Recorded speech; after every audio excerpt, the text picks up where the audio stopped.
పశ్చిమ గోదావరి జిల్లాలో ముఖ్యమంత్రి వైఎస్ పర్యటన ముగిసింది. తొలి రోజు పలు అభివృద్ధి కార్యక్రమాల్లో బిజీగా పాల్గొన్న సీఎం రెండో రోజు వివిధ వర్గాల నుంచి వినతి పత్రాలు స్వీకరించారు. వారి అభ్యర్థనలపై సానుకూలంగా స్పందించారు. పశ్చిమ గోదావరి జిల్లాలో ముఖ్యమంత్రి 2 రోజుల పర్యటన బిజీగా సాగింది. తొలి రోజు కైకరం, కామవరపుకోట, చింతలపూడి, ఏలూరులో పలు అభివృద్ధి పనులకు శంకుస్థాపనలు, ప్రారంభోత్సవాలు చేశారు. రాత్రి నీటిపారుదల శాఖ అతిథి గృహంలో బస చేశారు. ఈ ఉదయం అతిథి గృహంలో వివిధ వర్గాల నుంచి వినతి పత్రాలు స్వీకరించారు.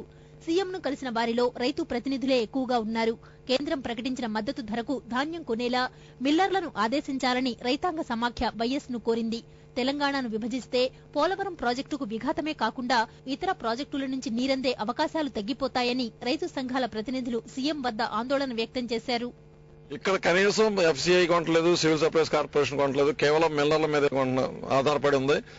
మిల్లర్లు కొనకపోతే ధాన్యం మద్దతు ధర కనీసం కన్నా 100 రూపాయలు బస్తాకు పడిపోయే అవకాశం ఉంది. కాబట్టి ఇవ్వకపోగా కనీసం కొనిపించే ఇది కూడా చూడకపోతే మాత్రం రైతాంగం తీవ్రంగా నష్టానికి గురవుతుంది అనేది ఖచ్చితంగా చెప్పడం జరిగింది. కొల్లేరు పరిధిని 5 నుంచి 3వ కాంటూరుకు కుదించాలంటూ ఆ ప్రాంత అన్నదాతలు సీఎంకు విన్నవించారు. రైతులుగా అయితే జరాయితీగా అయితే 15,000 ఎకరాలు జరాయితీ అండి.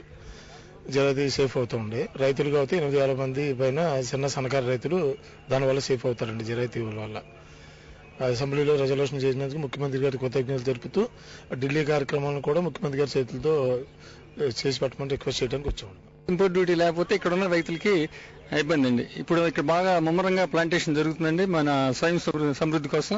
అది జరగాలంటే ఇప్పుడు కాపాడాలి రైతుని ధర దగ్గర నుంచి కాపాడితే ఎక్కువ ప్లాంటేషన్ జరుగుతుంది, మనకి స్వయం సమృద్ధి అవుతుందండి వంట నూనెలో. రైతుల విన్నపాల పట్ల ముఖ్యమంత్రి సానుకూలంగా స్పందించారు. అనంతరం ఆయన ఏలూరు నుంచి హైదరాబాద్ కు వెళ్లారు.